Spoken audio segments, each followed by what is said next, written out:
I Pledge Myself to You. Written by Super Duper Starry. Read by Rashi. The crowds in the oceans of sounds are behind me, but in my periphery, I still see all those dazzling lights. People had thrown gifts at the stage like rabid teenagers on Valentine's Day. Plushies and flowers and, in one case, an entire jar of homemade jam. I think some of them convinced themselves, while attending my recitals, that my girlfriend is not real. She can't hurt you. Because that's the only way I can explain some of the pairs of undergarments I receive from hopefully well-intentioned fans. Recitals are so silly. My fingers ache with the keys. I've always practiced tirelessly, but they seem to take on a special flavor of soreness after I play for a crowd. Maybe it's the pressure. Kaede. I glance back from the balcony. My girlfriend hovers, hesitating by the glass door. Sorry, did I disturb you? I hold out my arms. The only thing that can disturb me are the things that aren't you. A small, unstoppable smile flashes across her face. She enters my hold and tucks herself against me. She started growing out her silver hair, and I run my hands through it, enjoying her. The breeze picks up. Over Kirumi's comfy, homely scent, the ocean's balm tresses through us. I sag into my girlfriend and let myself feel tired. Thanks, I murmur into her cozy black sweater, for doing this. I know I said I wouldn't need it, but turns out I'm a big fat liar. Kirumi giggles, tussling my hair. I have to stop everything I'm doing to fully experience her warm, calloused fingers. Even now, years after school, it still takes my breath away. The fact that she decided to date me of all people when she could have reasonably been anyone's housewife, including the Prime Minister's, astounds me to this day. As she pets me, I settle into her, turning my head to better watch the beach. It's late and cloudy, so the shore's muted. The waves are choppy, gray-blue. My mind's already trying to cram a piano piece into the scenery, but it's easier to let go when Kirumi holds me so close. I thought you might, she merely says. You always work so hard, always surrounded by important people. I scoff. Yeah, and I can't seem to shake off one of them. I pinch her arm. Squeaking, she lightly swats me. I don't know about Rumi. You are literally the most powerful person in the entire world. You may not be some famous celebrity who wants to get in my pants, but you're the only person who gets, okay, she blurts, embarrassed, and I shut up for her sake. Sorry, the beach isn't so pretty. I thought I had chosen a good week. It's like we own the whole place now. Nobody here but us. She tucks her head against mine, hums into my hair. She doesn't say it, but I can tell she's pleased that I'm still perfectly happy despite the state of the sky.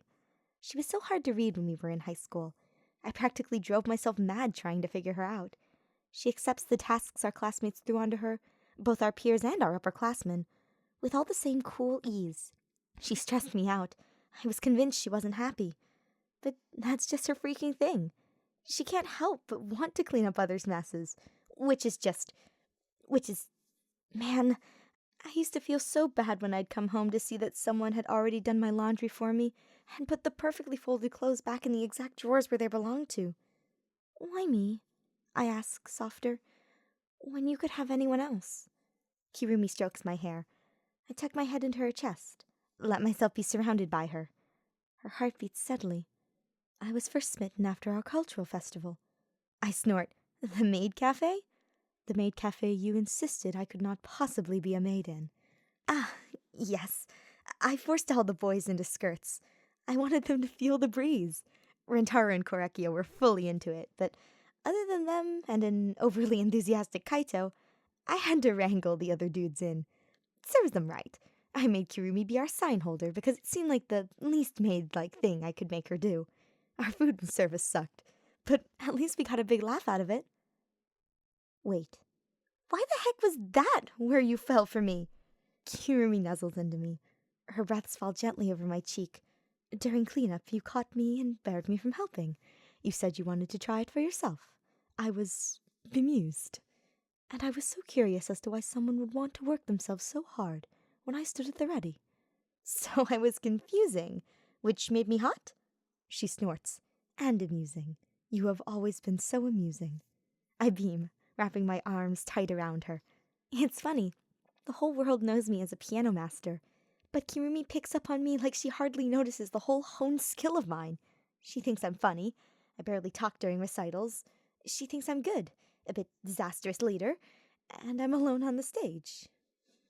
All these people wooing after my affections when they don't even know a single thing about me.